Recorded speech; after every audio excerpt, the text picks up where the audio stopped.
place to promote the growth of Tigres in English through analysis, discussions, interviews, and more. Welcome to the La U Times podcast.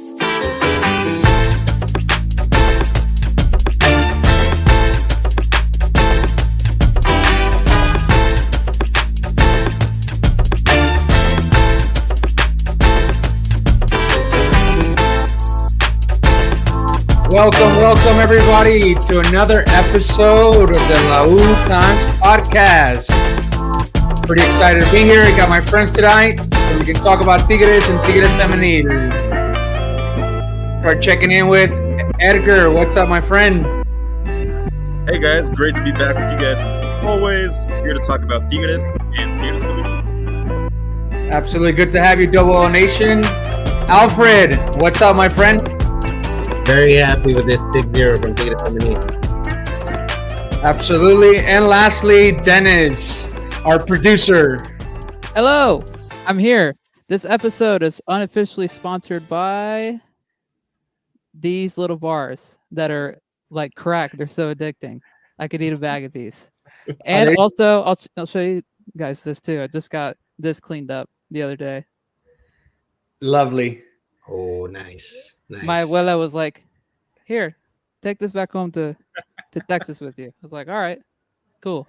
Sweet, didn't even bro. know we had it. Well, we're missing our famous Lou Popovich. He should be back joining us pretty soon. The tactician master, the stats master. And we'll get going, guys. But we got a lot to talk about today, or tonight, I should say. Obviously, Tigres in the Leagues Cup. Victory over Pachuca, moving on to the round of 16. Our next opponent being NYFC, a familiar opponent from our matches in the past in CONCACAF, and obviously a bunch of other news like Edgar mentioned and Alfred mentioned about the Amazonas tonight. So want to get started there just since it's just fresh off.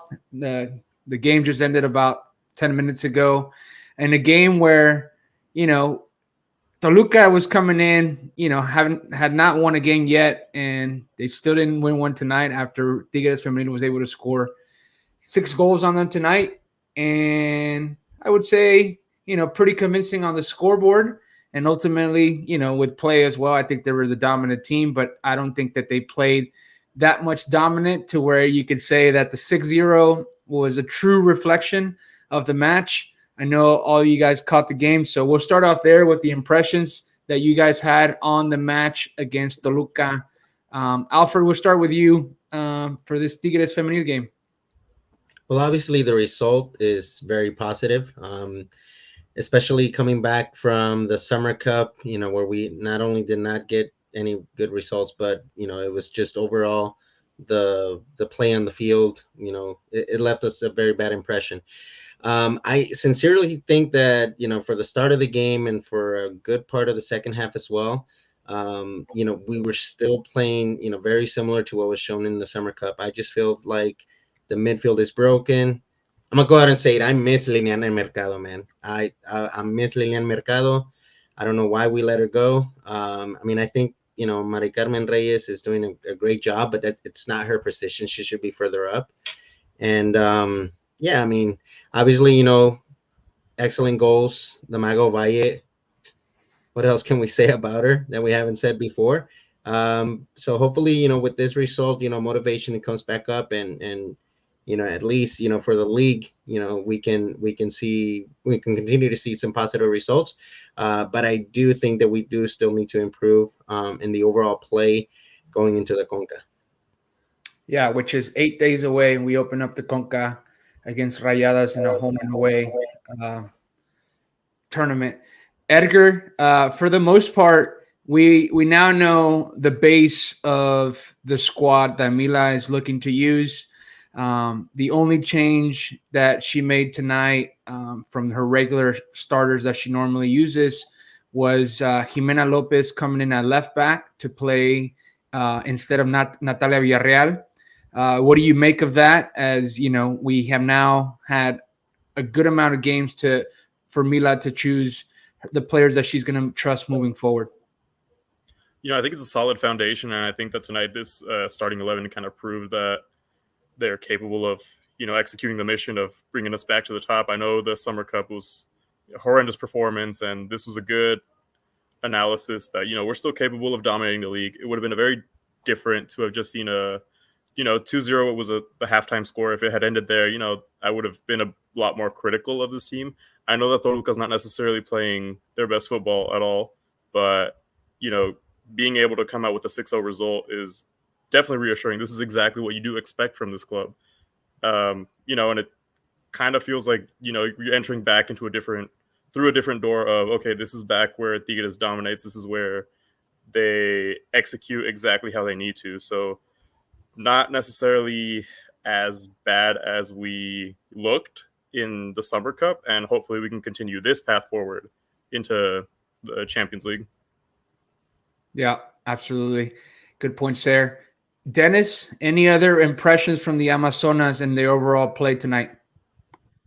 I didn't get to watch most of it, admittedly, so I don't have too much to add other than this was a morale boost in the best possible way, and hopefully this can continue, especially like you just mentioned at the top, 8 days from now, starting a very important home and away against our bitter rivals in a competition that we've never played in before, but that has so many stakes. So I hope it continues. Obviously, great to see Ovalle get a hat trick. She had been needing some goals on her tally this year, so it was nice to see her get 3 tonight. And we had some standouts as well besides the Maga hat trick. Demby obviously provoking both penalties for Ovalle to score. I thought that, Mari Carmen disrupts the games no matter what, whether that's offensively or defensively with what she does and chasing players. I'm with you, Alfred. I don't think she's having per se the best season because I think that she can give you still a lot more offensively. And I feel like in that position, she does have to, stay back a little further and also, worry more about the pressure. And so I think that physically she's not as, preoccupied with, creating the forward play. So I think that that's something that to work on. And Mila, obviously trust her. From the fan perspective, obviously we like her as a player. We really like Mari Carmen in the starting lineup, but I think that she could definitely provide us a little bit more offensive power, especially with Jenny Hermoso being out due to the Olympics. Any other players stand out? We talked about Ovalle. I just mentioned Demby. Anybody in the back line? I think Greta had a good game back. Yeah, she needed it, man. After the Summer Cup, she didn't look as confident, and she had a couple plays there tonight that reassured that she's back and she's willing to fight for that position, especially with the depth that we've added. The only thing I guess that I want to point out, and I think I've pointed out several times now, is Mila's lack of creativity. Right, the first natural sub. I really, which points me to that we do need a forward, and we've mentioned it. We need someone with more, presence in the box. Alison, didn't have the best game, but she didn't have a terrible game, but she just wasn't very involved. And she's the first natural sub, and she leaves Mayor in, and she brings in Belen Cruz. But this time, we saw Fer Lizondo get some minutes. We saw Natalia Villarreal, like I mentioned, she was coming off the bench this time. Ana Cesa, the Portuguese player, also got some minutes. And it just seems that, offensively, the option is not great besides, what you get out of Belen, which we obviously know what she's capable of, and we've seen it. She added to the scoreboard tonight. But, tactically, we don't really have more options than, pushing Mayor up and then, bringing in someone off the bench like Nayeli Rangel, which she didn't get some minutes tonight, but as well as Belen Cruz, who got on the scoreboard, like I've mentioned. So I think that's my only criticism that needs to be improved of, and I think that we still have time. I know, there's a Fafu, which might not be the most reliable source because out of 30 that he throws out there, he connects on one. But he did mention that there's a Femenil player, possibly coming, a foreign spot taken, that we could obviously sign. Hopefully it's a forward position. Unsure about what the board and Uguayala are looking at, but I would think that that's definitely a position of reinforcement.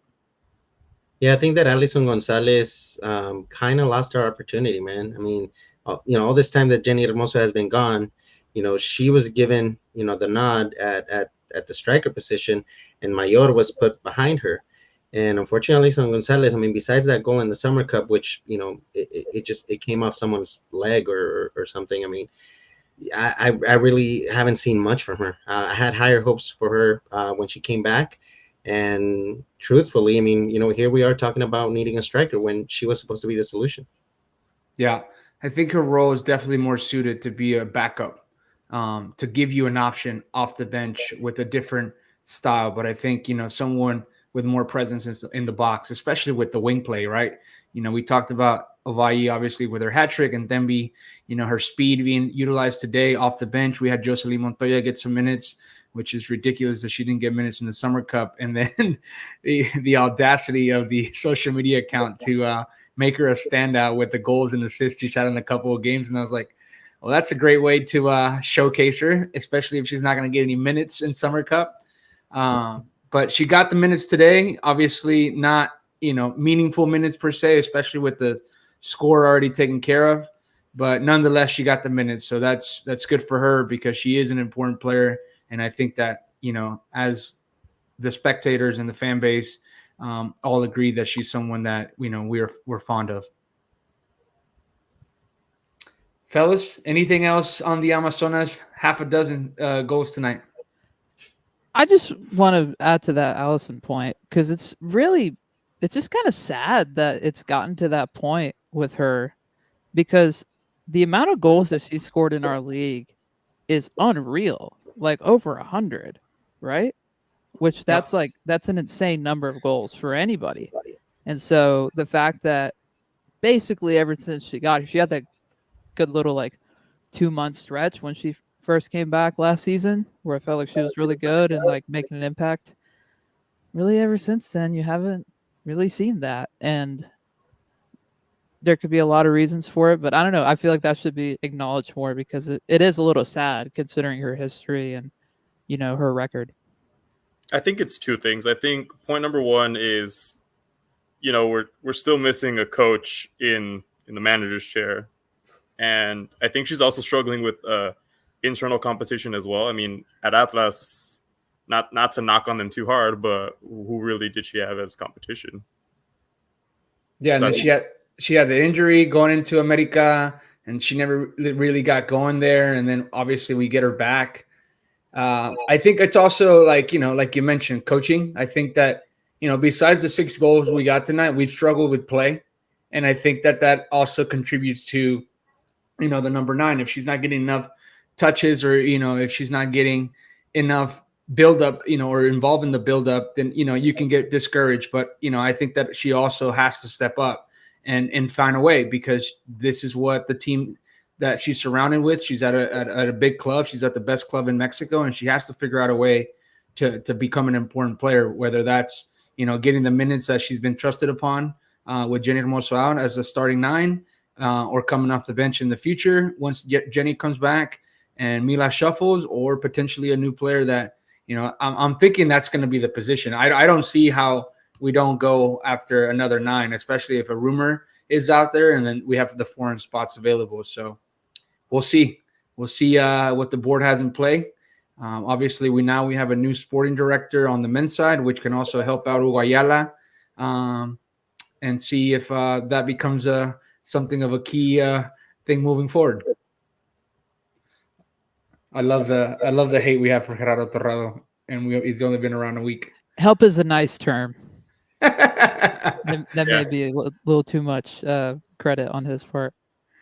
Well, he got moving. He's signing a player already for the men's side. Yeah, that's true. I'll give him his credit there. Only True. took about a week. So, but is that something Culebro had already in the pipeline and it's just getting executed now, or did he actually have anything to do with it? Yeah. What do you say? Probably the former. And there was another rumor that we discussed last week, Luis Chavez. If that does end up becoming true, if that's one extra bonus, I'd still have the same question. I think he turned that down, dude. I saw that he's staying in Europe because he wants to stay in Europe. So which makes sense. yeah, I don't blame him. Yeah. It's like one of the 3 Mexicans that are in Europe, so might as well keep him there. And he's coming Somebody to might the have just started that rumor, just for everybody to get on board with Gerardo Torrado. that, especially with the way that we have handled rumors internally lately. Um, we'll start there. Before we get into the recap of the Tigres Pachuca, that's the most recent news after the Amazonas crushed it tonight with a 6-0 victory in an Ovalle hat trick. Osvaldo Rodriguez, we knew of the rumor from a few days ago. Roberto Flores from RG La Deportiva reported it, and then several other reporters got on board that, Tigres was, in the market for a left back. And pretty interesting, what we had going in our X thread on Twitter with, looking back at some left backs that we've had in the past, which, it's crazy to think that we really haven't had too much depth there. Torres Nilo was just so great at that position. And then if he was out or injured due to injury or red card, like Dueñas would slide in there, or, we talked about Acosta also getting some minutes there. But Alberto Acosta, was a player that played right wing, left wing, played right back at times, left back, obviously more as a utility player, but not truly his natural position. Then we've had, what other guys did we discuss on there? We had Aldo Cruz more recently, Venegas, Jair Diaz. And so truly no really good strength there. But I feel like with the addition now of the soon-to-be Tigres player, Osvaldo Rodriguez, coming from León, I think that we'd add some quality depth there. I don't think that obviously he comes in to be the starter, but I think he does come in to play some significant minutes. I think he does provide something that Angulo does not, and I think that is something that Paunovic is really interested in. Obviously, depth, at a big club like Tigres is always important, and having a player who's played on the national team under Tata Martino and, had some really good seasons at León, is a winner, obviously with some accolades and hardware, is a really key signing, I think, for a position of need that we've discussed in the past.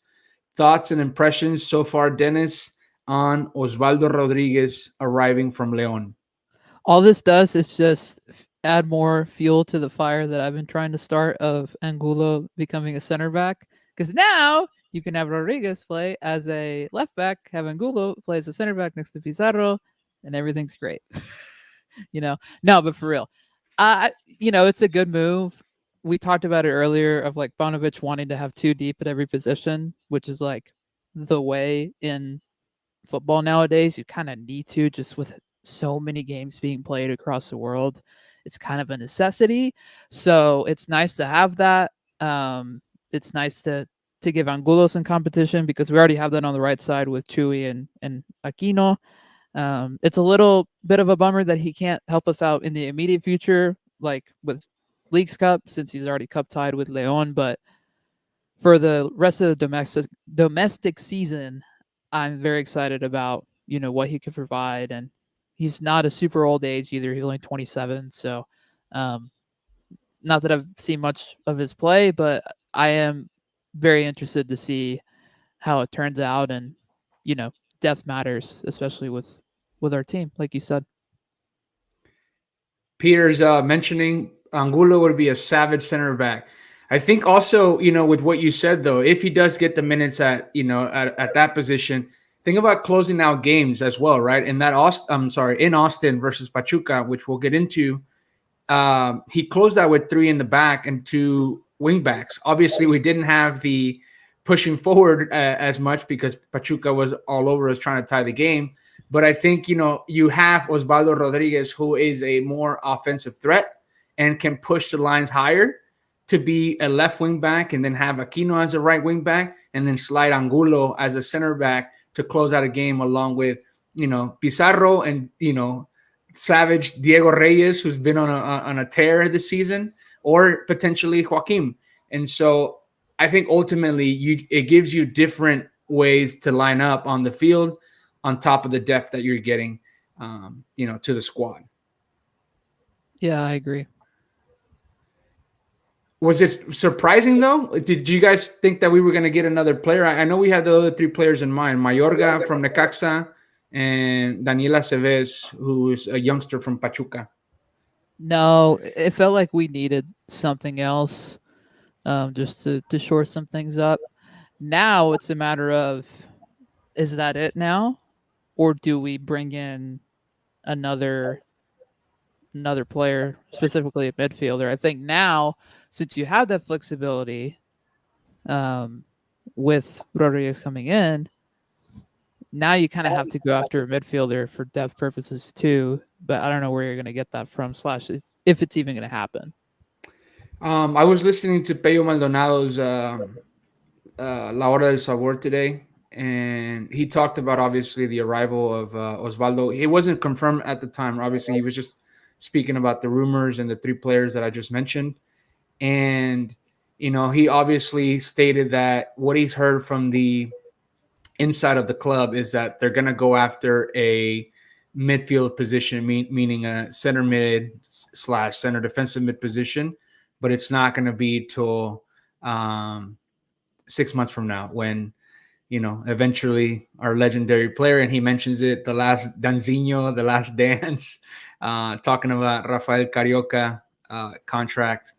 And so obviously a tough conversation because we know what Carioca means to the club, but it's a position that definitely needs to be looked on to renew, I guess, moving forward with someone younger.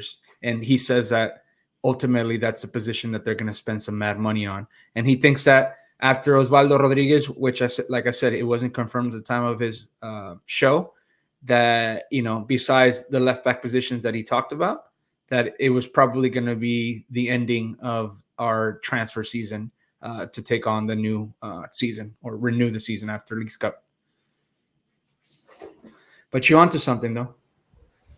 Now, to that end, if we do that, wait until Carioca's contract runs out.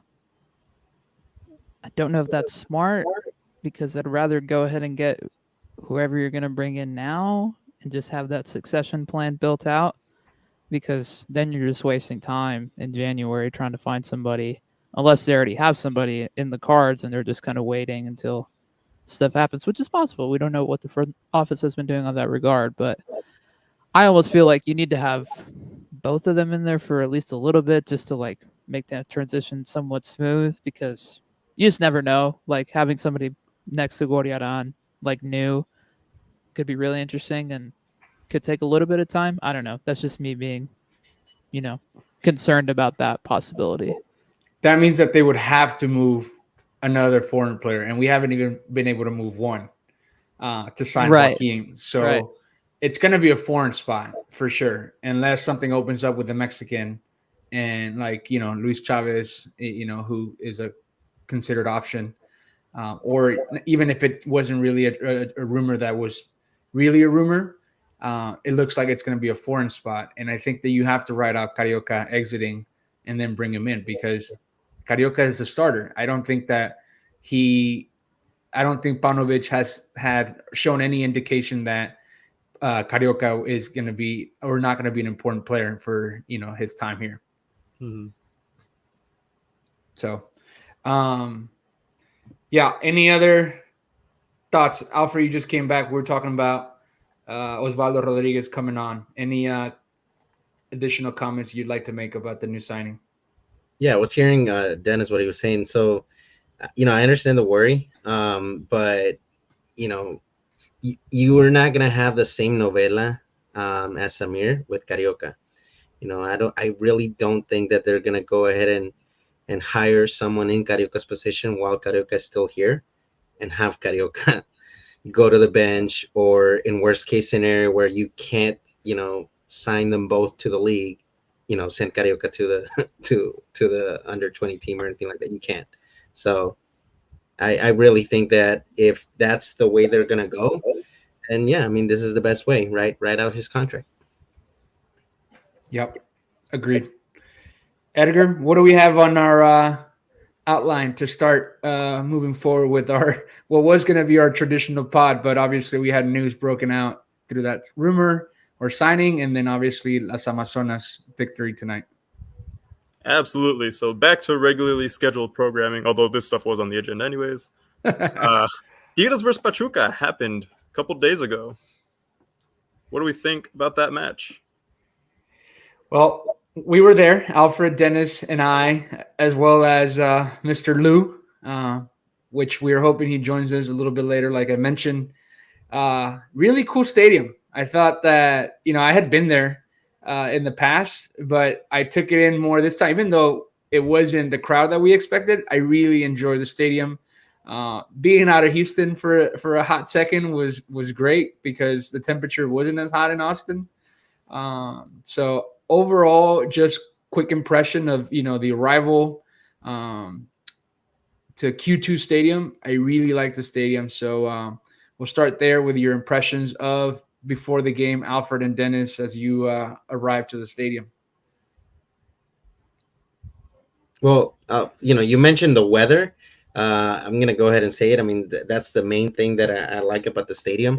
How it has like this whole open concept, and there's a breeze coming through. I don't know exactly where that wind is coming from. West, east, or whatever. But I really like that. I mean, as you're walking through the concourse, you're trying to get your drinks or whatnot, and it's a nice environment.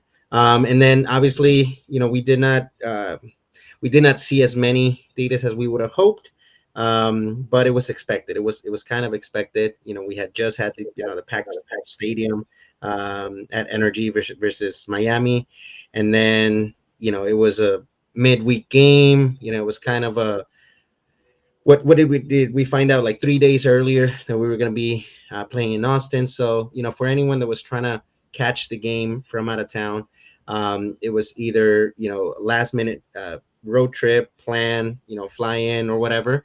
And I know that's something that wasn't going to be in everybody's possibility. So I mean, if for us that we're coming from Houston, it was still a tough drive back, even though we won. Driving those 3 hours back so late at night. I can only imagine somebody trying to get there from somewhere else. Alfred, talk to me about the food that you try there, because you had some really good food from my point of view. Argentinian empanadas, and then what was that called? The chorizo. It's like a torta. A choripan. Choripan, yeah. I prefer the empanadas. I think the empanadas bangers, man. They were really, really good. You mentioned something that I think you've tried them here in Houston, or you tried them somewhere else, and they're crispier. So we didn't get that. They were kind of soggy or whatnot, but they still tasted great. Yeah, it was. They were really, really good. Little Patagonia empanadas, Argentine empanadas, and just bringing the soccer vibes to Q2 Stadium. Dude, another thing that was really cool about the stadium was that free water, man. Cup stations, free water, sponsored by Yeti. Love that. Traditional, typical fashion of Austin, Texas. It was really cool to, it was still a little hot. Obviously, like I mentioned, not as hot as Houston, but that free water and, cool water was really great to enjoy throughout the game. Dennis, impressions and thoughts about Q2 stadiums and the vibes as you arrived to the game. So this is where I rant again about how expensive the tickets are and how dumb Leagues Cup is, and trying to, suck every dollar out of us from this tournament, because genuinely, like, why are we pricing the cheapest thing at $60? Right? Says the man that got free tickets. Right, exactly. I was about to say that. Thank you, Liga MX, for the free tickets. However, it's kind of insane that 3 days before, on a game that was not advertised, because really that's one of the other pitfalls about Leagues Cup this year, is that the advertising for it has been genuinely horrible, right? Messi's not playing. Well, that's part of it too. But even just like in general, like I see a lot of people on Twitter from both the MLS and the Liga MX perspective of like, this thing doesn't get advertised at all, like out in the streets or like on TV or nothing. And that's on the people that run this thing to like do their job. And you're clearly getting the money for it if you're pricing tickets at $60. However, you're not filling up the stadiums the way that you wanted to. I bet you if that's a $20 ticket, probably another 4,000 people are there. And then you have like half of the stadium full. I'm serious. You can't expect people to spend $65 on a Thursday night at a game and just be like totally cool with it on 3 days notice. So Especially if you have family and you've already attended the other games that happen in Houston. So if you were from Austin and you went to the Houston games and you took your family, so it's probably not as easy to take your family. Obviously, drinks, food, while being there, like it adds up. Parking, yeah. it completely adds up. And it's not a cheap stadium either. Like the food there is expensive, parking there is expensive. I mean, I told y'all where I parked because I didn't want to pay. It's not a cheap stadium by any means. And so, besides that, I mean, the atmosphere there is great. Libres did about as well as they could, trying to bring the vibes and all that. So kudos to them, despite it being a smaller crowd. And it was nice that it was a smaller crowd because we got to kind of move around a little bit. I mean, the three of us sat together second half on the end of the on the side of the field where Marcelo scored, and so I have no complaints about that. With the lack of people, just because if it was full, you're not allowed Not to do happening. that. So Mhm. that was nice. Not as nice as Lou though, getting the front row seats. So Yeah, he was in the Lexus Club, enjoying free food and free drinks. big baller. Nice. Um, what about on TV, Edgar? How was that like? What were your impressions of watching the stadium not as packed as maybe not the crowd that we got in Houston at the Shell Energy Stadium, which we had about 12,000 there, but the official attendance for the Q2 stadium was right under 6,000 people. So, even though the official attendance was marked as about 6,000, it looked like a little bit more. It looked like the stadium, you could tell it wasn't at capacity or close to half, but it did look a little bit more full than that. But, having a front row seat on the couch, getting to listen to my good friends from TUDN, a lot of criticism about surrounding the attendance. There were some that made the same, points that you made, that, on 3 days notice, it's very difficult to have the same type of environment and crowd that you had at the NRG. Obviously, I mean, it didn't work out for me just because I had to be at work at 6 in the morning the next day. It just wasn't going to happen. But another thing that I noticed, despite the point that Dennis made as well, that, these games aren't cheap and it's expensive to attend, you still do see that Tigres is bringing in fans from other clubs to come out and watch. I saw it at the NRG as well. I saw Chivas fans, America fans, other fans in stripes, and you see the repeat of that in Austin, which is really interesting. Perdidos. Yeah, we had a little bit of I don't go and call it an incident, but it was pretty funny. We had some guys sitting in front of us. Scuff.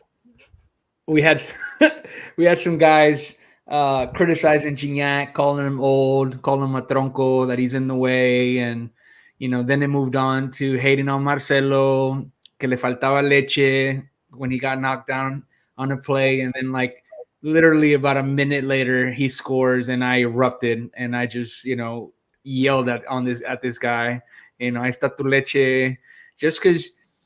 For me, I experienced that when I went to the Pacific Northwest to watch them in the Leagues Cups last year against San Jose and Portland, but more specifically in the San Jose game, where there's more of a Mexican or Mexican American crowd than I would say in Portland. And we traveled well to Portland and we did okay in San Jose, but San Jose had a really good fan base as well, and so did Portland. But in San Jose, we were able to experience a lot of fans from other clubs just going there to hate on Cordova, America fans going to hate on Cordova, on Lainez, and just talking smack and talking down on our players. And so it made me feel some type of way. Obviously, I got caught in the moment. I wasn't necessarily being rude, and the guy didn't take it as I was being rude, because then he tried, I guess, talking to us about the concept of the game and like what he was watching. But obviously he was drinking, so it didn't really make a lot of sense, and he was just there to talk smack. Pachuca. Shout out Yeah. Alfred for that. That's what he was rolling with right after the game was over. Dude, Alfred is straight vibes to watch the game with. He knows all the chants. He's down to sing the entire time, so he's definitely vibes. But ultimately, I think it's a sign, and you have it down in your notes here, Edgar, that you drew out for our outline. It's a sign of the growth. I mean, the club has definitely taken a step, obviously, in the last decade. on the field with the championships, but also the brand, right? The players that we are signing, the type of attention that we get, from obviously broadcasts and networks, as well as just TV rights now with TV Azteca. So the attention or the spotlight is a lot more on Tigres, and it's a soccer game, so I expect people to go watch, and if you can afford it, why not? And go talk some smack about the team that is being talked upon or is a topic of conversation nowadays in mostly a lot of categories or topics. I don't know how you guys feel about that. It's really interesting to me. I mean, for not that we care as a fan base, the Equipo Chico comments, the not a big club or whatever, but for someone else, like, I'm a fan of the sport as well, but it really takes a lot of me, to go out to Frisco and see an FC Dallas game or any MLS game in general, or some of these other friendly games that, come to the DFW. River was here not too long ago, and I just didn't care to spend my money on that. But it's just really interesting to see that, all these other fans from the big teams will still dish out their money, wear their jerseys, and come out and watch. Like, I think that just definitely says that Tigres is an attractive team. Yep. Because I'm gonna be honest, who was really out there to go see Pachuca? Unless you're, I don't know, from. I mean, that's difficult. It's not necessarily an area with a lot of Pachuca fans. Yeah, they were counted. I probably saw like no more than 20 Pachuca fans, and that's probably being more on probably closer to 50, I would say. But let's talk about the game, fellas. We get the victory 1-0. Pretty hyped about the beginning of the match as the lineup got broken. Some of the things that I personally was requesting from Paunovic, and looking forward to see if he would utilize as far as the players that he was going to select. So starting lineup of Nahuel Guzman in goal, Javier Aquino at right back, Guido Pizarro and Diego Reyes with Angulo at left back, Fernando Gorriarán and Rafael Carioca in the holding mid spots, and then an attacking selection of Sebastián Córdoba on the right wing, Juan Bruneta playing attacking mid, Osiel Herrera playing left wing, and then André Pierre Gignac being the starter up top. Alfred, thoughts on what you were thinking when that lineup broke and what you were expecting out of the team, and then eventually the product that we got on the field? Well, I'm going to go ahead and be the first one to mention Q. Finally, Q was off the starting lineup. That was something that was good to see. Obviously, we were hyped up. I mean, seeing Cordova and Bruneta on the field at the same time, and Ociel, which is a player that's up and coming. I mean, he's been having great performances. And we had expected, or we had predicted that perhaps he was going to go with Ibanez, right? He surprised us, went with Gignac, which to me obviously is good. But he didn't get as many opportunities as we would have hoped. And the one I think that he had, kind of just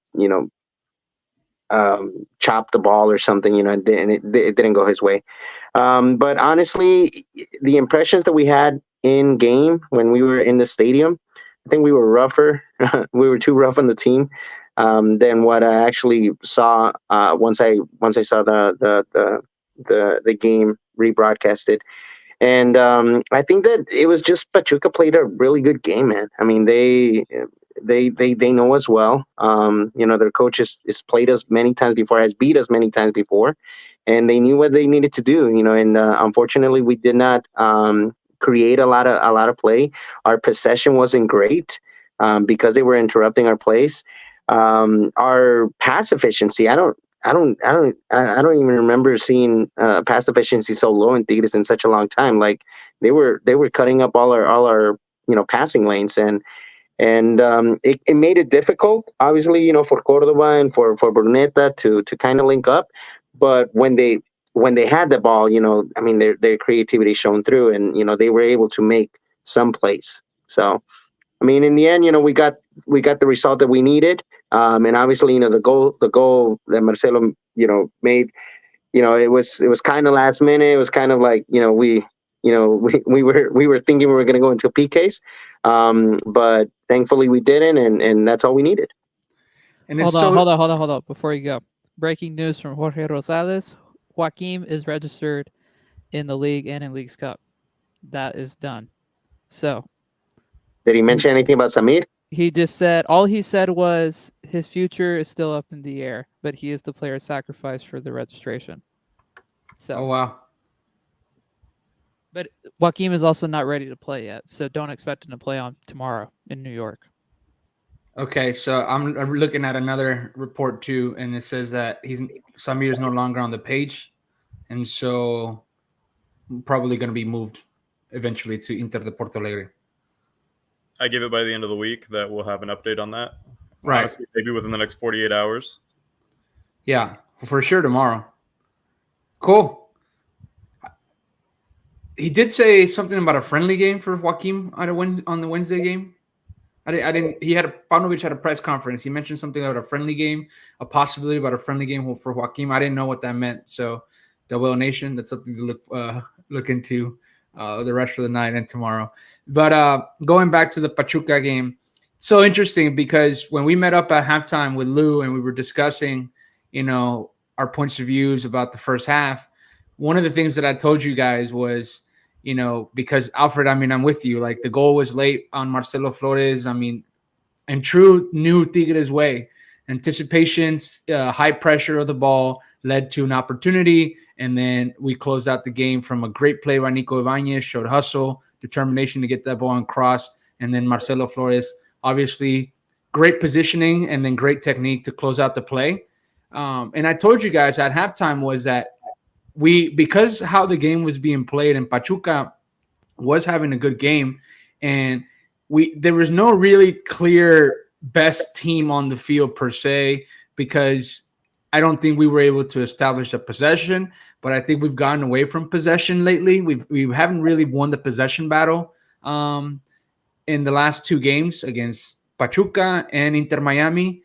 But I think that we did look dangerous when we were in transition. In a quick transition into attack, we were really dangerous. And I told you guys, I was like, it's probably going to come down to like a quick disruption of like a quick transition to take advantage of a 1-0 victory. And it came to fruition. And I had mixed feelings about it, right? Me and Alfred talked about it on the entire ride home from Austin after the game. And, just thinking about like how the team played. And then as the days progressed, Tigres, and watching the replay, Tigres is a new team.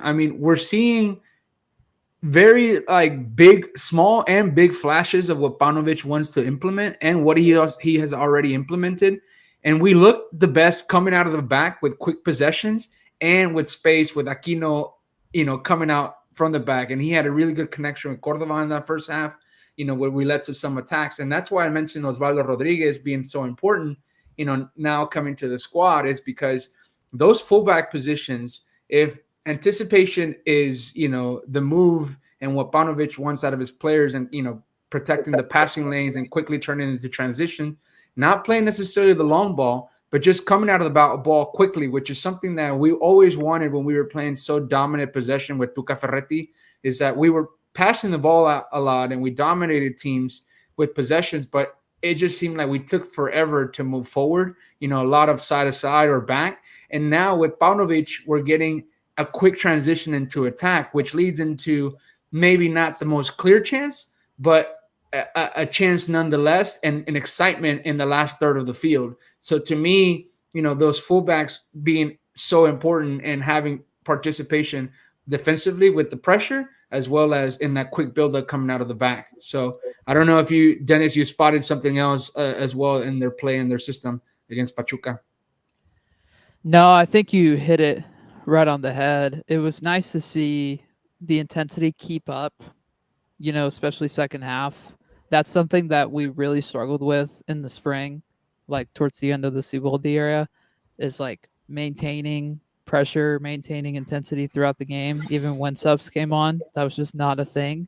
And Bonovic has done such a great job of that so far, with the rotation of everybody, especially from the striker's perspective. So you couldn't ask for anything more. We have a large enough sample size with Bonovic now that like you could see what's working and what's not. And through what, 9 games, almost 10 now, there's a lot to like about what he's implemented. So it's a kudos to him, and also to the rest of the coaching staff and the training staff, because clearly the players are more fit. They understand the system better. They are bought in, and I think that that's such a simple thing to say, but you can tell on the field that like they're into the system, like they're willing to fight for it. And sometimes coaches want to try a system and the players don't respond to it well. Our players are responding to it well, and that's a testament to the leadership on the player side. And you see it with flashes of like various players. Ociel has had good minutes. He had a few minutes in that game, and against Puebla, came in obviously against Inter Miami. Probably didn't get as many clear chances, and the game was a lot more tight in a different way than this Pachuca game. But Marcelo Flores, obviously, Bruneta, Cordova, all these different players have had flashes of the willingness to buy into what Paunovic is doing with a little bit more sacrifice, but obviously using their strengths to attack and take advantage of the skill set that they provide. Edgar, Marcelo Flores, golden boy, great moment. Thoughts on his goal and performance overall so far in the Leagues Cup? Phenomenal goal and phenomenal performance. I think with every game that he, adds to his professional career, he's just getting so much more better and so much more closer to that professional that we know he's going to be, that referente that he is going to be for the club. I'm loving everything that we see from him. And honestly, I've had no complaints about him since day one. He came in, puts in the work, and it's reflected on the field every time. Now he's, there's a stat I think Pello Maldonado pulled out. Every time he scores, we win. Or every time he gets subbed on and scores, we win. So that's awesome. I have no complaints about the kid. He's not scared, man. He's not scared to take on players. And again, it's one of those, wingers that, just uses his skill set to play and take on players 1v1. I want to go over a little bit of these stats just to give an idea of this match. We had 42% possession to Pachuca's 58. I mean, Pachuca, again, wasn't necessarily a better team, but their intensity was high. Diosa had some really good shots here and there. He was able to pull the strings. I mean, he's a really good player, man. I mean, he's slightly different than Carioca, but also very similar to how Carioca plays at that position. And oh my God, I raved about him after the game, and when I was watching the replay, he's just incredible. And I mean, if we want to talk about going after a foreign player, a proven foreign player in that position, I think it would be great to fill in once Carioca departs the club. But big chances, 1-0, but I think that might be incorrect, because if we can recall, Nahuel Guzman had a great save on Salomon Rondon in the first half on a defensive error that he ended up, blocking with his leg.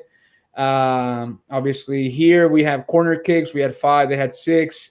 Passes, 336 passes, Alfred. You mentioned, the accuracy earlier on, but they had 467 passes. 336 is low. We're used to the 500s, in traditional matter for Tigres.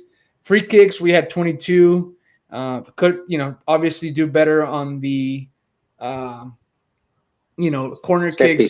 Set pieces. Yeah, thank you for taking the word out of my brain. Set pieces could be a lot better. I think that's something that definitely needs to be worked upon. But ultimately, a good match. I think that anybody that went to that game, especially for us who drove, 3 hours, Dennis drove about 4 hours from Dallas, and making the drive back, 3 hours. The victory obviously is great, but overall, the quality of the match was also good. I think Pachuca proved to be a really good opponent, and also a really good indication to return, or once we return to Liga MX, because that type of opponent is what we'll face against a Toluca team, what we'll face against America team, with, a lot more dynamic play, and Tigres seemed to be able to withstand it. And I think that with more work from Paunovic and, more the players buying in, as well as, their physical aspect being improved upon, I believe that we will be able to, you know, combat these teams a lot more or with more ease as we get it back into Liga MX. I think to that end too, not that it was in a bad spot, but I think our mentality is definitely improved. Because you think about the last time we played this Pachuca team and it was really rough second half. And I think Panovich and the coaching staff, they also deserve some credit for, improving on that and like telling the boys to like withstand, long spells of pressure, long sustained pressure throughout the game, especially, that last 20 or odd minutes after Florida scored, it felt like, Pachuca was eventually going to get one, but the boys did such a good job of like keeping their heads held high and withstanding all of that. And I think the coaching staff has a part to play in that because clearly they're saying something within the locker room that is keeping them engaged, for the full 90. Because again, like towards the end of last season, like there wasn't really that. We questioned, the team at times about las ganas that they had during games, and that's not been an issue so far. And I think we should acknowledge that. Yeah, absolutely. Good point. Um, I want to make sure that we give a shout out. Hopefully, like I've said now a couple of times, Lou's supposed to be joining us, and I was hoping he'd join us by now so he can give his boy credit, his boy Nico Ibanez. But he's not here yet, and if he's listening, I want to make sure that he knows that we're thinking of him by acknowledging Nico Ibanez. Nico Ibanez, we've talked about his professionalism and everything that he has been at Tigres, especially with the legend in front of him like Andre Pierre. And, we've talked about it through numerous conversations, under Siboldi and even before Siboldi of how to utilize this man to the best way in terms of, team aspect and how to like stagger minutes. And, Gignac obviously not having the numbers since he arrived from 2015 to 2018, 2019, but obviously still being productive in a way. And Nico Ibanez comes in off the bench, starts, and he's still able to get involved. And to me, it just shows the great professional that he is. But at the same time, we've talked about and given the flowers to Paunovic and everything that he's done with his coaching staff. How great is it that, we have two top tier forwards and they both give you different things when we play on the field, whether that's together or independently, like we did, and we've seen it now recently with Gignac starting in Austin against Pachuca, and then Ibanez coming off the bench. You're able to play a little bit more direct. You're able to like launch a few more balls. He's able to get after defenders a little bit more. Obviously, coming on late in the game, so using that strategy that the national team would use with Santos. Oh, perfect timing, my boy Lou. I'm giving all these props to Nico Ibanez, and you coming in hot. Look at you. Look at that. See, I knew you guys would come around. He wanted to come in. He needed to come in and talk about Nico. So well, if we had started talking about Nico 50 minutes ago, we would have had Lou since then. Yeah, no. I was grabbing a bite to eat, so I didn't time this or anything. Man, ¿Qué andas comiendo? ¿Qué andas comiendo? Díganos qué estás comiendo. I was just cereal, bro. I was starving, so I grabbed like 4 bowls of cereal. Are we sure this is Lou or not Nico Ibanez?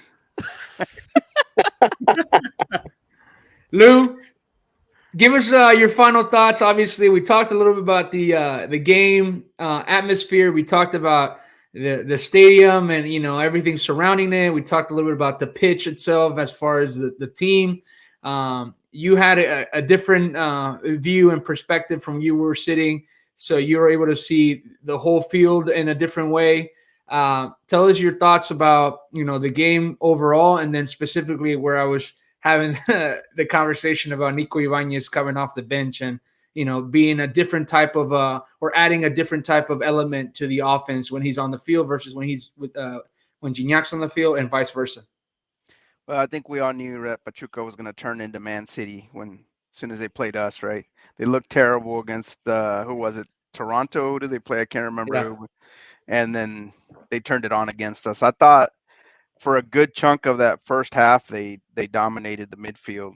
I felt like Carioca was too alone at times, trying to handle 2 or 3 players at a time, and so they kept getting in behind our holding mids, and so that was creating a ton of problems for our back line. But uh, the positive was that our back line was compact. We were playing together. We were in sync, and I think there was one where Rondon had a really close one against Nahuel, and I think that was their biggest chance there of kind of going ahead.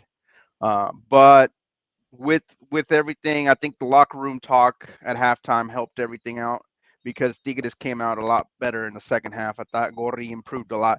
Gorriarán, I thought was the one kind of messing things up in the midfield for us, and he stepped up. Aussie stepped up too, and I think that kind of helped to be able to get things back in control. The subs gave us an excellent spark.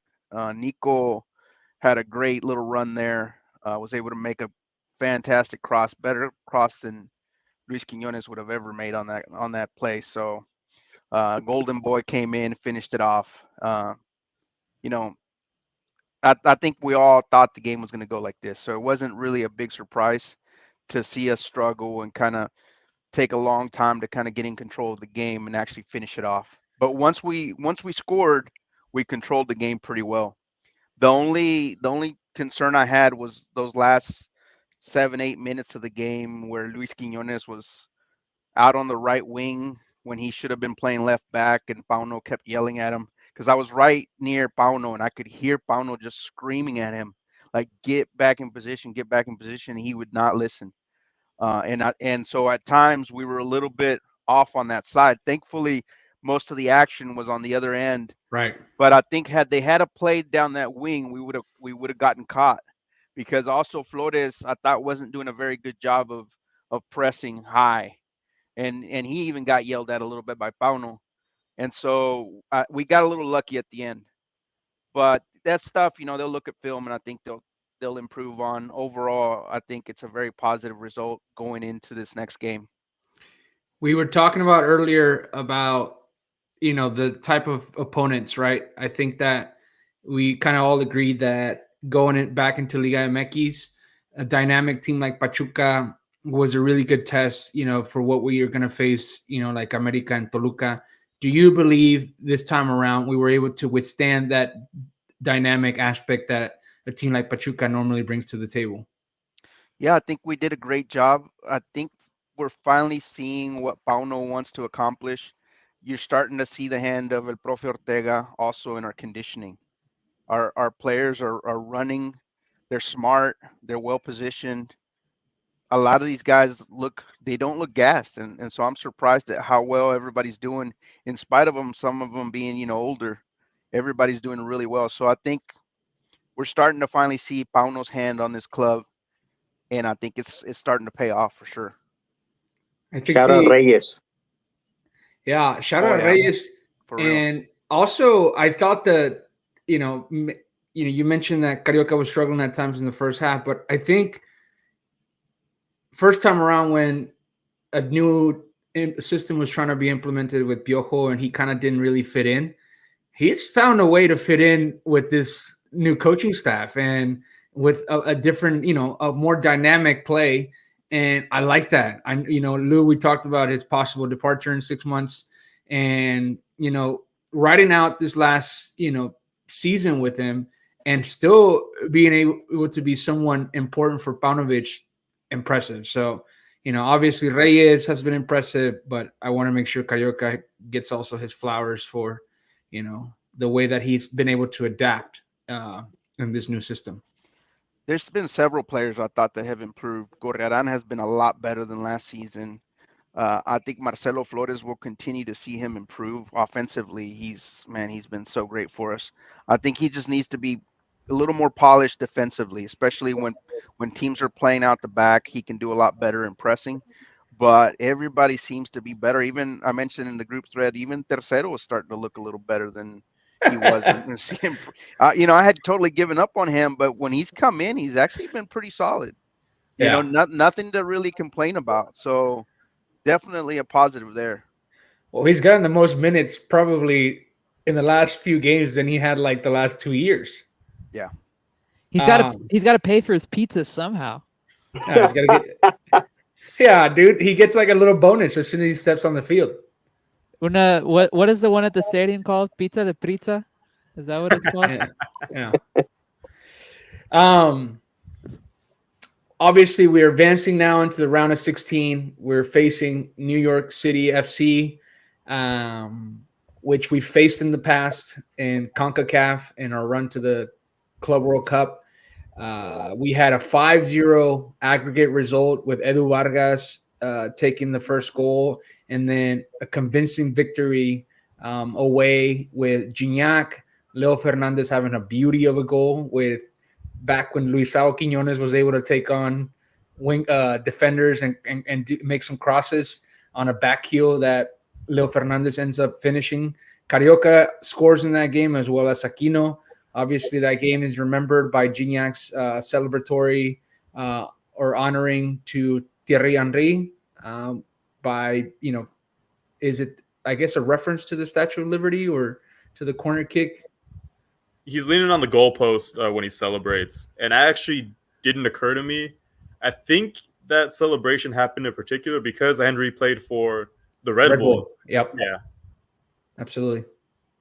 And so obviously we're familiar with the area. We're familiar, and I think that was the game right before the pandemic shut everything off. It was at that stadium.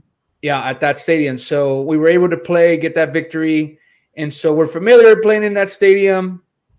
And New York FC went on to advance off of penalties, if I'm not mistaken. Yes. Against New England. So what do we expect out of this NYFC team? Who did the scouting homework? I don't want to be that guy, that just be that guy. Jinx it. just be that guy, Alfred. No, I mean, but in all honesty, guys, I mean, Miami was a great team. I think we all can agree. Pachuca is a great team. We didn't beat, no fluke, But coming into this New York City FC game, I mean, I saw their game versus New England, and if we don't beat these guys, it'd be very, very disappointing. Yeah, agreed. Yeah, just not a lot of weapons on that squad. There's just not a lot of talent on there. From what I saw, there's just not a lot of scoring opportunities that they generate throughout the game. And so to me, it's a game where we can control the midfield, we can flip the pitch on them and attack for a good solid 90 minutes. So it's a game I feel like we should win comfortably. It shouldn't be a game where we're struggling to score. Just because I feel like their only threat up top is the central mid, the attacking mid, Rodriguez. Santiago. So there's just not a lot of weapons on that squad. They're super young, super young, and they've been through a lot of ups and downs this season. They're kind of on a more upward trend in the league. The only thing that concerns me with them is that they are pretty fast on a counterattack. In the little bits that I've seen them play throughout the year, they do have some speed out there, but like I said, they have a lot of inexperience, and to match that up against all the experience that we have, I think we really should be favored by quite a bit, just in that regard. And they're not even playing in their real stadium. I mean, they rotate between 3 stadiums, both of the baseball parks and Red Bull Arena, which is so wild. They're about to get one in a few years, their own finally, but that should help too, because that's not a stadium where they perform super well at, Red Bull Arena. So we'll see. Yeah. Santiago Rodriguez is their DP. They also have Maxi Morales, if I'm not mistaken. Who is old. He just came back. Oh, and the other thing too is that they just one of their more promising young guys, Thales Magno, he just got loaned out to Corinthians in Brazil. And so that's a big loss for them, because he was one of the more talented players on the roster. I don't know why he wasn't getting minutes this year, but he literally just left last week. So that's one less weapon for them offensively as well. Yeah, I can agree with Alfred being that guy, and then Lou saying comfortably this should be the easiest matchup out of all the opponents that we face. I know that, on paper, Puebla is considered an easier match, but I think that just because of how they can play Tigres and, park the bus and, just what they know from Liga MX, I knew that was going to be a challenging game. And, fast forward to Miami, obviously they had some talent. They're well coached at the club level.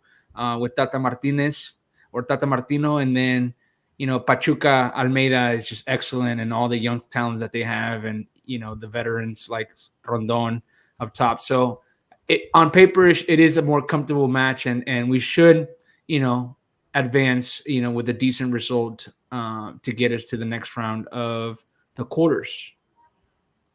I'm gonna add another thing. That goalie. Did you guys see the New England goal? Nope. Okay, so it's a cross from the right, and as the ball is coming in, like it's still in the air. They're not there. It hasn't arrived to the attacker, to the guy that's gonna head it in. The goalie literally steps inside his goal, behind the goalpost line, and when the attacker ends up, heading the ball in, he's like literally like launching himself inside the goal, like that. I don't know how that guy became a professional goalkeeper. Like, so I was reading some things about how I think he's like one of two goalkeepers that they're like rotating back and forth. So who knows who we're gonna get? But if we get that guy, and if Tigres is listening to us, like we need to continue with this cross play, man, because that guy's he just runs backwards. Yeah, or you take advantage of the weapon that we've been using and utilizing more. This under Paunovic was long distance shots. The one thing that I think will be really interesting tomorrow is how we respond to not having a home field advantage, even in the slightest degree, because we've had that the first 3 games. Even last week, despite there only being 6,000-7,000 people, we had a home field advantage. We're not going to have that, in New York. And so how will our guys respond to that? I expect them to do well, obviously, but it'll be different than the first 3 games of this tournament so far. So let's see what happens. And then further away from home, right? The traveling's starting to be an issue now. Yep. And even like where they're staying too. If you guys saw the video of the arrival, they're staying in New Jersey. So obviously, as you head, the surrounding places outside New York City, it's not your traditional hotels. It's a lot more. It's just a different outlook. So I think that also comes into play. If you guys haven't seen the video, take a look at their arrival and look at their hotel. It's slightly different than your traditional Hilton, Marriott's, big hotels.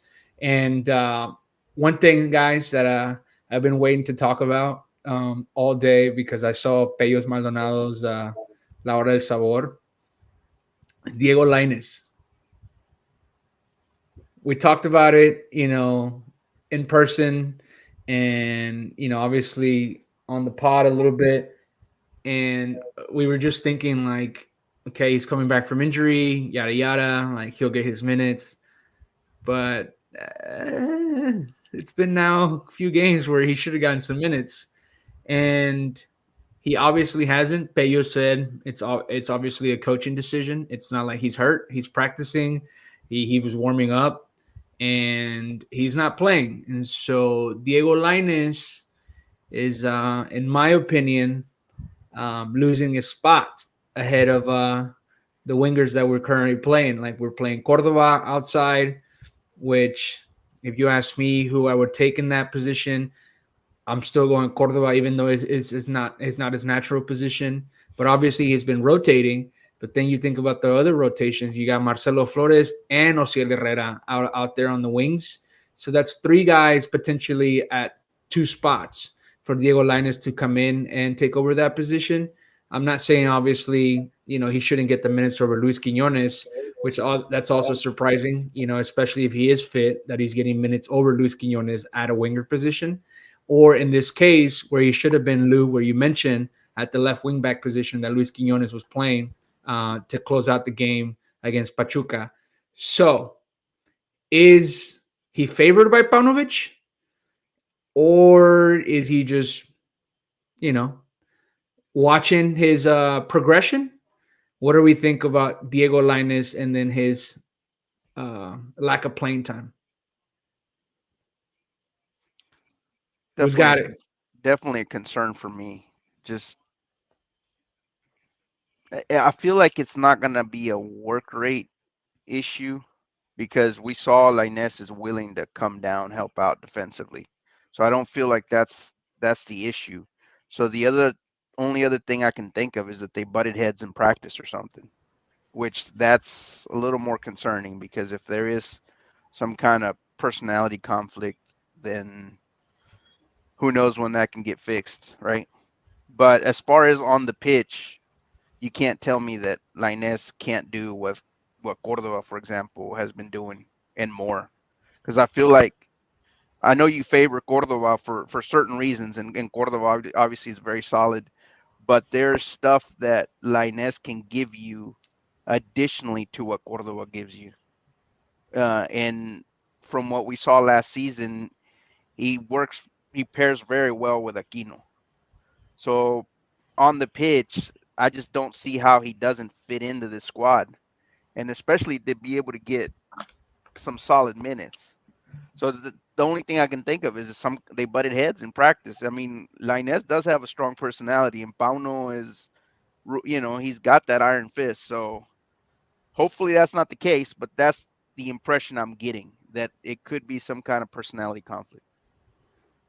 Ideally, if everyone's healthy and the coach loves everybody, who are the two wingers that start? Who's going to lose the minutes out of the attacking Flores and Lainez should be your starters, I think. over Ociel? Yeah. Like Ociel, for example, in the first half against Pachuca, didn't really give us anything. Right. Yeah. I agree with that. But I think he's been such a solid sub, too. So to me, naturally, I think Flores gives you just a little slightly more than Ozzy. who has more upside? Flores. No, out of Ociel and Linus, who has more upside? Linus. You would think Lainez just based on history and pedigree. What about like physical aspect, attacking threat, finishing that Ociel has that Linus does not have? Ociel, I think, is a better finisher because he finds ways to get into the box a lot more, and he's got a nice Agreed. long-range shot. But Lainez gives you more defensively. Lainez gives you better crosses.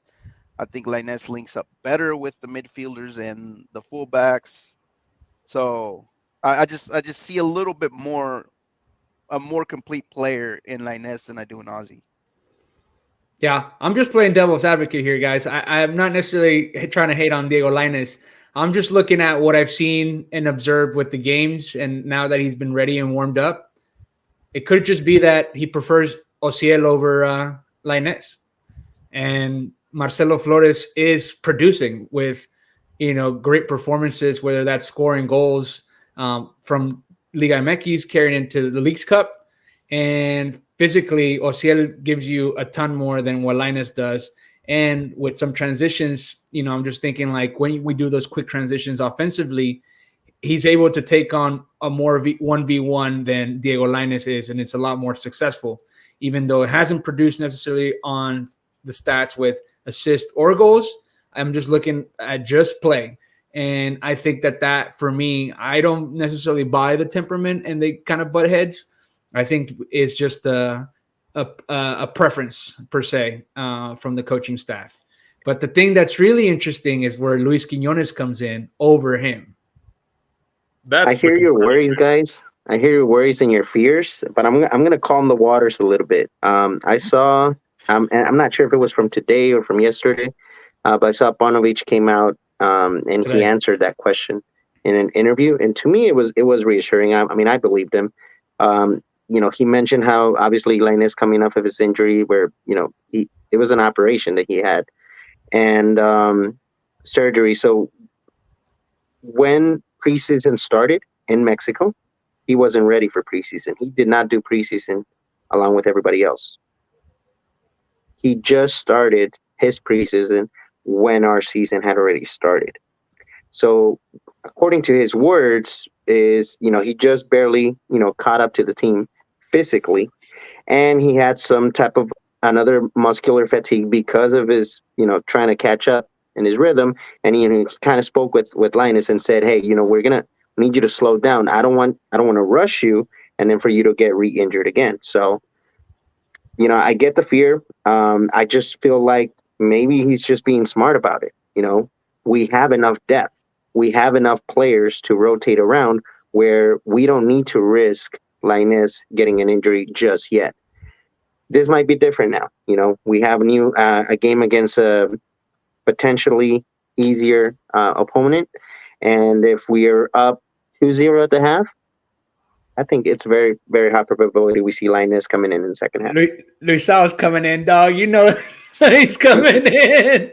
Now I hear what you're saying. I'm not in no way, shape, or form worried about him not playing because I'm seeing good stuff on the field by our wingers.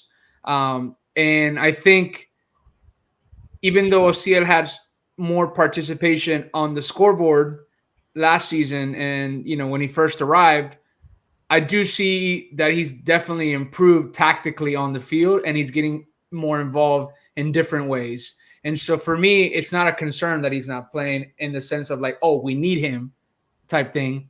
To me, it's more of a concern like, wow, like this is a guy that has produced and, won us over with his performances of back and forth, contributing offensively, at the end of last season, and obviously his defensive improvement that he did, when he first arrived from the get-go. So it's just curious. I'm just curious to see how he's going to be worked into all these guys that are having good moments, because I think we all agree carrying over from the 4 games in Liga MX to the Leagues Cup, the wingers have been important, and wingers meaning now also Cordova being a winger because that's where he's played out there. It hasn't been just one occasion; it's been multiple occasions where he's taken that winger spot. And you and I were watching him up close on in that first half, and I was telling you, I was like, wow, he doesn't turn it up like he should. But then he when he needs to turn it up, he turns it up and it goes by his players. And then, a quick movement opens himself up and is able to make a cross. So it's not like we're lacking too much per se at that winger position with him being there. I'm just more curious as to how he's going to be worked upon once everybody. That's what I'm saying. I think that's the reason why he hasn't gotten an opportunity. I mean, there's no worry. There's no reason. I mean, if Cordova, Ociel, Marcelo weren't showing up, we would have seen Linus by now. Well, and the other thing. So can we agree that if he doesn't come in, if we're up 2-0, 3-0, and around the 75th minute, and he doesn't come in, that now it would be a concern? Yep. Yeah. A little bit. Yeah. I just think too that Paunovic is smart in not having him thrown into the fire considering the circumstances. Because remember, we're not in league play. We are now in do or die. So you have to be very careful about what players you want to bring in, considering the circumstances that one bad choice could end your tournament run. So I think he's being smart in that regard and not throwing Linus completely into the fire just yet, because he doesn't need to. Like you mentioned, we have plenty of depth going for us right now that it's fine. And if he were to, not have a good cameo appearance and it leads to, us not playing well, then that could, like I said, it could put, our hopes in the tournament in danger. So you just have to be careful with that in a do or die situation, in a winner go home scenario. Yeah, and it lends credibility to what Alfred was saying, right? Because had the Pachuca game been 2-0, 3-0 late in the game, then it would have changed things. Perhaps we would have seen him.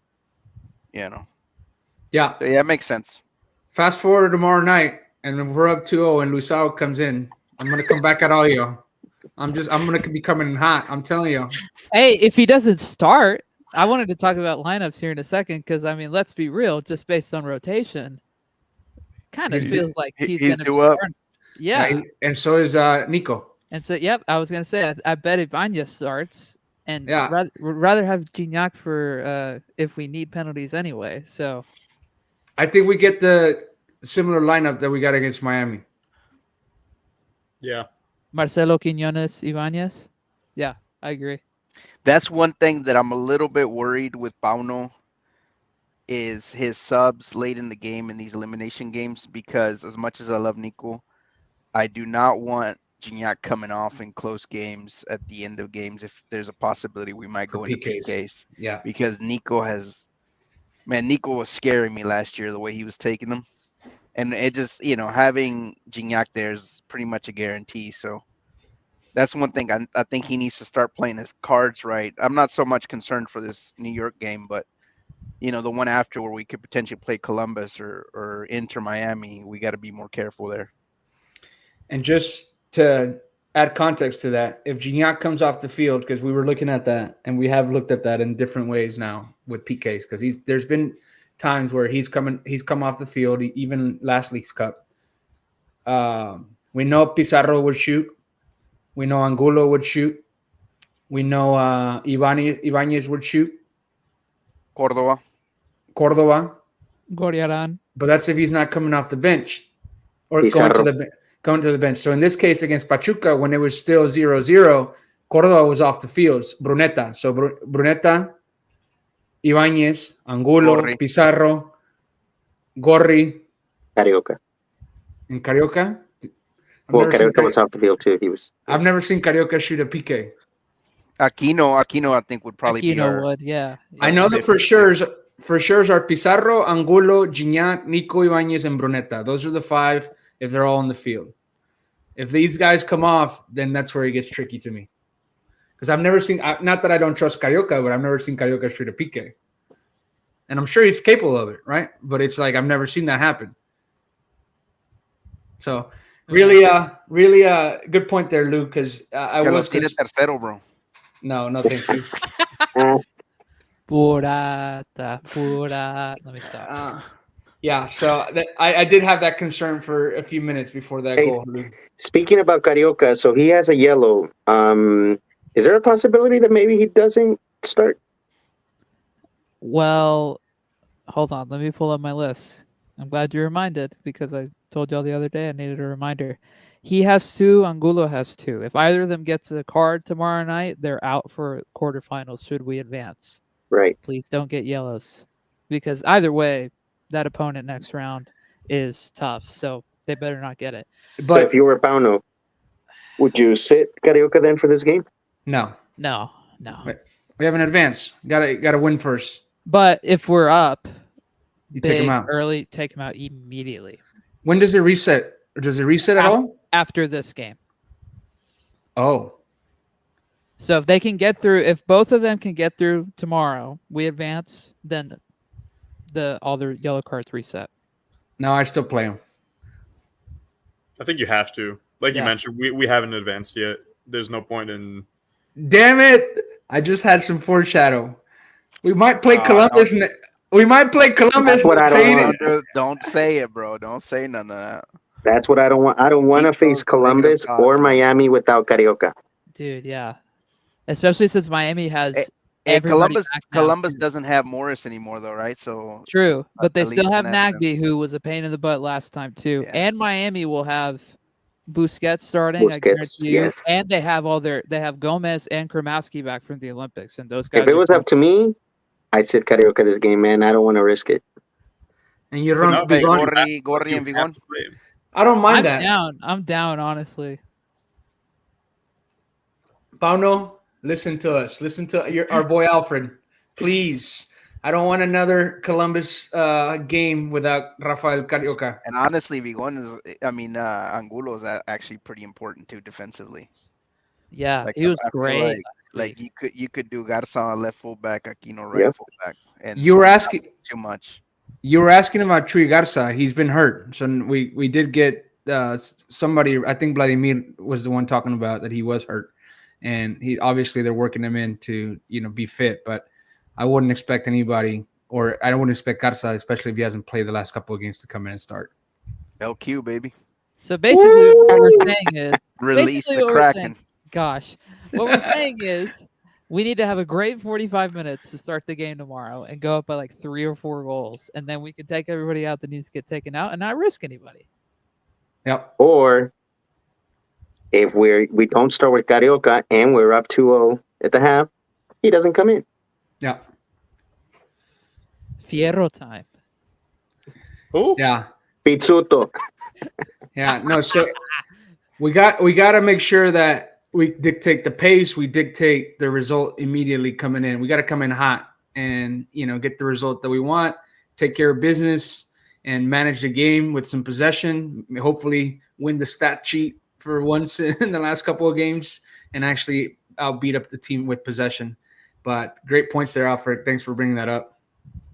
Brunetta or Cordova in the 10 tomorrow? Brunetta. Anybody Mm. else? I'd rather start Sebastian. I thought Sebastian was way better than Brunetta last week. Yeah, Cordova looked good. I thought Cordova. You guys don't agree with me, but I thought Cordova looked good in the first half at least. Yeah, he did. He Oh, he did. did. I do think Brunetta plays a little bit more aggressive and better when he's subbed in versus when he's starting. I think even when he's starting, he's slow to like get into the rhythm of the game. Like Cordova instantly turns it on, you know? But Brunetta, he like needs to get a few balls coming to him, a few balls that he just sends back and before he actually does something with it. Well, I think it's in NBA terms, Cordova can play off the ball a lot better than Brunetta Bingo. does. You get it. You get it. And Brunetta just needs to have more of the reins of the team versus Cordova. And in that game against Pachuca, he's playing right wing, and Brunetta's dishing in balls out to the wing, and Cordova, is not getting involved through buildup, but then gets the ball out wide and then quickly turns, takes on the defender, and gets through, and then has Aquino advance and touches to Aquino. They create some 1-2s there. So I think he's able to play off the ball better than Brunetta does, and I think that's where Brunetta gets lost in all the buildup and ultimately gets more criticized than Cordova does, because when Cordova does get the ball, it's nice. It's nice the way that he finds a way to create chances with the smaller opportunities that he gets with less touches. Anybody know what that means? What Edgar's saying? Because I have no idea. No idea. Speaking I'm sure, in alien. I'm sure he's going to correct it. I'm going to assume he wants Cordova in. Yeah. Or Help Cordova, us out, bro. Cordova and Brunetta. What else we got on the outline? Double nation before we close out. We might have to break some news here, boys. Yeah, I think that's a good spot to end it for the night. Okay. Well, unofficial. Make sure it's clear. Yes. Unofficial. We don't Yes. know. Nobody's told us anything. We have some good insiders that do their work, do their homework here on the La Times pod, with Double Nation doing some work. Lou, obviously, being the social media presence that he is, famous for his tactical work and stats that he brings up. Alfred for his great, feedback. And then obviously Dennis with a little bit of the, Sweet Double voice. Nation. Double Nation, you better watch out, dude. You might soon be having a new page here pretty soon with Dennis finding information before you. hey, man. All I was doing is I was just looking through YouTube TV, just scrolling through. And what'd you find, my friend? Rainrod hours. Found Tigres versus Chivas, the first home game after Leagues Cup to be broadcast on CBS Sports Network, which means, based on pure speculation, again, this is unofficial, but I believe we struck a deal with CBS, which means that our English language broadcast would be, I would assume some games will be on CBS Sports Network, but I would suggest getting a Paramount Plus subscription if you haven't already, because I bet you a lot of those games will be on there. And if you have Champions League, you're already watching it on Paramount Plus, so you don't have to pay money. And it's the most friendly subscription too. It's like $5.99. Yeah, which, if we want to talk about thoughts about all that, what a deal, because CBS crushes it with their soccer coverage. Like, they know what's up. A lot of games too. A lot of games. They have so much stuff, and I feel like that they would, add something like quality to, especially to the English community, because that's something we don't have right now. We haven't had any, quality English broadcasting in a while. We only get it occasionally on Fox and through Apple. So to have that consistently would be really good. And what else did you find while also looking once you found out against the Chivas? Oh, Femenil is also in this equation as well with their next home game in the league, which is against Pumas. So it applies for both teams, which would be absolutely wonderful. Again, we don't have full confirmation. It may just be like a one-game thing. Who knows? I've tweeted at CBS, and I've asked them, hey, is this a real thing? Nobody's gone back to me yet. CBS people, if you're listening, please help us out. But I'm hoping that's the case because, again, I think it'd be a great deal for everybody. I'm ecstatic about that. And I'm ecstatic for the people that we met in Houston that follow the team in English.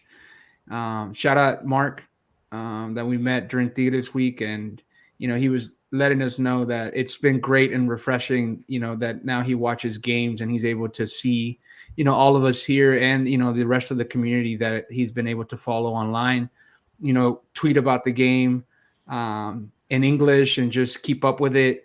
And it's great for people like him. And like I said, the rest of the people that we met at Tigres Week or during Tigres Week is that now they have somewhere to look forward to watch Tigres in English as opposed to just Spanish and not being able to keep up with the context and the analysis that the broadcasters are providing, which, obviously you can get excited through Pello Maldonado getting into the game or any other broadcaster in Spanish, just putting passion through the voice when they're calling the games, but now following, in your native language. That's incredible. So really makes me happy. And, just more along what we've been talking about, I just love hearing our club being talked about in English. And that's why we do this, right? Like having these conversations live on X and, all the people watching us, it's just incredible, right? It just speaks to what Tigres has been able to accomplish, since I've been able to follow them and just, recently with all the success. It's really cool to see the team in a different platform and taking different steps to be something that, other teams have not, right? And like maybe we're not the Quinto Grande or the big clubs in Mexico, but we're going to be the first team on an English broadcast, so truly, truly ecstatic for that. Same. It's gonna be great to be able to have so many options, and I think CBS opens up a ton of doors for us. And it's a great option too. It's not, some sort of startup thing that we're going to try with the brand that doesn't have a name, that's not established in the sports network. It's someone reliable. As Dennis mentioned, Champions League. I tune into CBS for my Serie A, AC Milan games, and I love it. It's great. And WSL. Absolutely. Yeah. I mean, we were all ecstatic and excited for Apple and Amazon being an option, and we just overlooked CBS. CBS is right in front of us, being a soccer network. And, I had this conversation with you, Dennis, like way back, and, I told you is that it's probably easier to get, into the mix with CBS than with Apple because Apple already has the MLS, and for one team to tie on to what they already have with their programming, it was probably going to be a lot of money that Tigres was probably either going to lose or probably have to even pay to get on there. And with CBS, it's easier to accommodate because of all the ranging leagues that you get on there already showcased. So ultimately, again, great move. If it becomes official, I'm sure the club will release more things, possibly after the Leagues Cup or maybe before this Amazonas game, which I think it's on the 17th, which is this upcoming Saturday, if I'm not mistaken, against Pumas. And that's where Dennis was able to find the broadcast already scheduled. It's on Fubo. If you have Fubo, it's on the CBS Sports Network and on YouTube TV if you have the channel as well. But Paramount also has that channel. So ultimately, options, many, many options. What a turnaround, though. We went from criticizing, like, where were we going to watch the team, to now we have Fox Deportes, we have TUDN, obviously, when we have away games, but Estrella TV for home games, Fox Deportes for home games, and now possibly CBS in the long run in English. They still don't get off the hook, though, because they were super late, so. I agree. Yeah, an advance notice and official communication would have been nice. I still think we can manage that a whole lot better because, again, Azteca TV was like promoting Tigres for Tigres. Tigres didn't come out and make that announcement as timely as they should have. Same thing with Estrella TV. Honestly, they might not even announce this English agreement until after the Femenil game, which I hope that's not the case. I hope they've learned their lesson. Carlos Valenzuela, if you're listening to this, please hire Edgar. Yes, please. I'm actually job hunting right now, and if you would like my resume, Same, email brother. me, Mr. Valenzuela. Same, You can reach brother. out to us for references.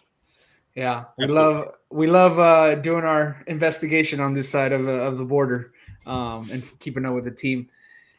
If the thing doesn't happen with Culebro, Duener, and Siboldi, and you take that out of the equation,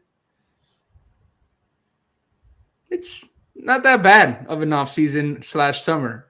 Obviously, there was a way that it was handled, but guys, getting on CBS, getting Estrella TV, coming and getting Joaquin, Tapia, and now Osvaldo Rodriguez. It's not that bad. It was If just you all take- late. That's all it you take- was. If you take It's everything out of the headed- equation. It's headed in the right direction, but the wheels fell off the bus for a little while there. We managed to put everything back together, and it's now rolling where it needs to go. Yeah. But it was rough, man. I mean, it was not a good look for several months. Well, I think I'm with Edgar. They need to fix this. They need to learn from the mistakes made this offseason. Let's not forget about Sancho too. We lost Sancho just randomly. Chima. Yeah. Sancho fell off the bus. Chima fell off the bus. Mila's Yes, somehow still on the the- bus. Mila Mila, and Quiñones, the ones who shouldn't have gotten Bro, tickets on the bus, which- still there. Have you guys given the Mila's audience their driving the daily bus. Fuera Mila dose? Did you guys get through that already or no? I mean, A little bit. Hints of but- criticism. I mean, they won 6-0, but we talked about it. We don't want this to all flop in a couple of weeks. bro, it feels like the same way it felt when Tuca was ending his era. The games that we pull off with victories, it's all on the players, and we're such a predictable team. Like Toluca wasn't that great, and Toluca was able to possess the ball at times on us. They even had some chances, and I'm not saying that it's supposed to be like FIFA and run past all the players and launch the ball and our players are faster than them, which obviously they are. But the talent disparity should be a lot farther, especially with the players that we have. But ultimately, even if the disparity has gotten closer by the other teams, the coaching should be the one driving it to create the bigger disparity again. And so for me, even when we were watching, and then obviously we got up 2-0, and then it took a while to get the other 4 goals. I was like, yo, we're just like Tuca at the end. it's the midfield. Yeah. Hashtag Well, comeback, Liliana Mercado. Bro, there was to me it's just the team shape and the space between lines and the space between players. That's what kills me, because then I know that our coaching's not doing their job. There was a play I don't know if it was the end of first half or beginning of the second, where Anika Rodriguez got the ball in the midfield, and I swear to you, there was nobody near her. If you did a 25-yard radius around her, there was nobody around her, bro. It's just horrendous. It's just like, what are we doing? Yeah. Hey, Edgar's shouting out Anne Helen Graham, man. I think she would kill it with us. Yes, shout out Anne Helen Graham, friend of Double A Nation, by the way. Follows me. Woo! Nice. Look at you. Well, it's a good way to end the pod, fellas. Great Predictions episode. for tomorrow. On a negative note. No, we're gonna run it back. Predictions for tomorrow. Go. I'll start. I'm going 3-1. 3-0. 3-0 as well. 3-0. We keep the clean sheet with Nahuel. Yes. Yikes. Let's go. 3-0. Yeah. All right. I'll be And the then odd man out. And then a tough matchup awaits us over the weekend. I think. Who you guys calling? Columbus or Inter? Miami. Columbus. Columbus. I want Columbus. Edgar. Columbus. Guys, I just feel like if we get Miami, we get the whole machinery behind Messi with it. So I don't want that. oh, he's gonna be out anyways. Yeah, I'd but rather if they have hope that Miami. he's back for the final, they're gonna try to help Miami out to get there. I think we could beat Miami easily, or not. Maybe not easily. That's too optimistic, but I think we could beat them again. And I think we can beat Columbus this time around, but that will be the tougher opponent. Guys, I also want to say that I did the bracket challenge, and I've only had one mistake so far, and that was Mazatlan. Vucetich. Yeah, so Bet against Buse. I got Columbus winning tomorrow. I got us winning tomorrow. I got Cruz Azul. I got obviously America.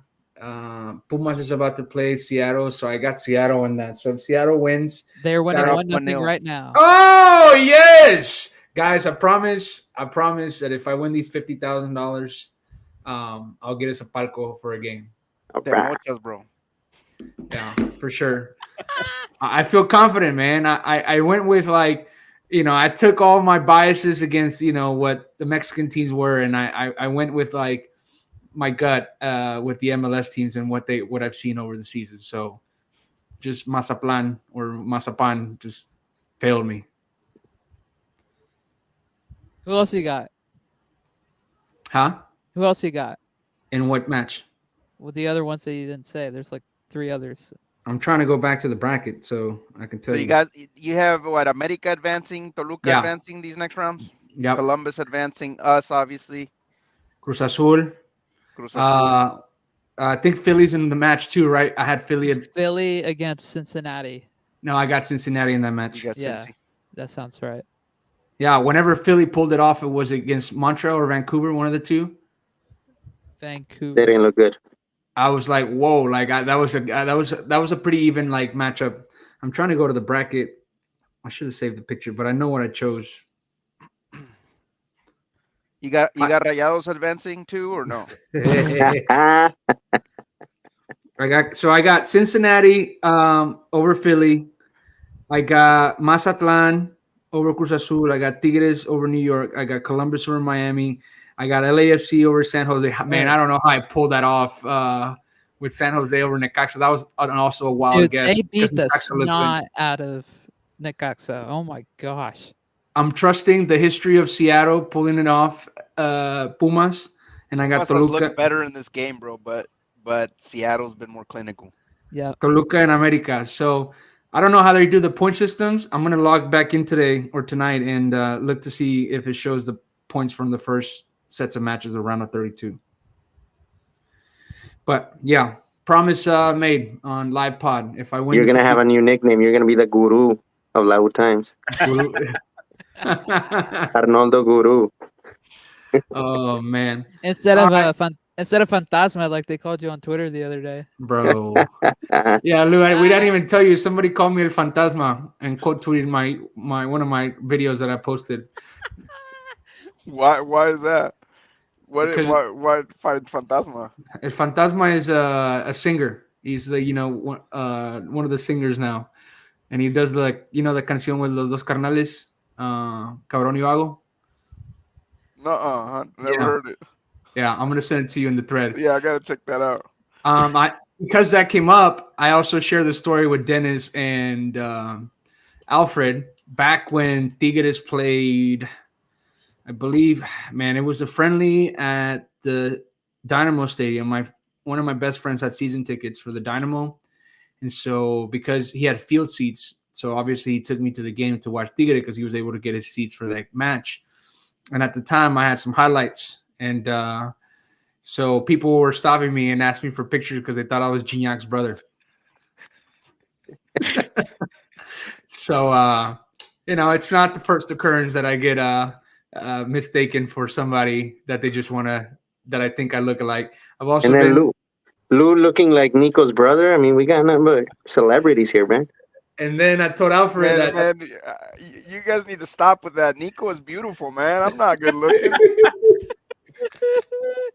And then the other one, Lou, that they told me, I don't know if you know this comedian from Monterrey. His name is Mike Salazar. They told me I also look like that guy. You kind of do, bro. Yeah. So I'm not gonna stop. I'm gonna continue to post videos and pictures and whatnot. But I'm sure I'm gonna get another person look-alike here in the future. So, yep.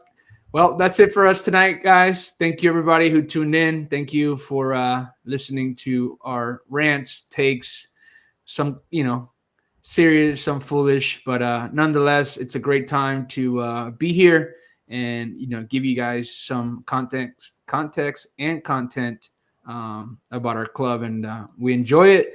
We're looking forward to every time to record, and we'll probably have a couple more episodes here soon. Maybe not a couple, but maybe one after the game here. As we get approached to, if we advance, and then head into the next round. So stay tuned to our socials. Make sure you follow us. Alfred is the new Tigres take that you've seen active online. So make sure you give him a follow. Double A Nation, the cleanest source of and professional information in English being thrown out there. None of this foolishness that just takes wild guess at things. So no fake news. No fake news. And then obviously, Lou Popovich himself, the king of social media, Tigres in English. The king of Humo. And lastly, our friend, our producer, our master of everything with his voice, Mr. Dennis. Sound engineer. Yeah. So thank you, Yeah, yeah, everybody. yeah. We'll catch you guys next time, and we hope you enjoyed the episode today. Shout out Unreal Bars Peace. again. Sponsor us, please.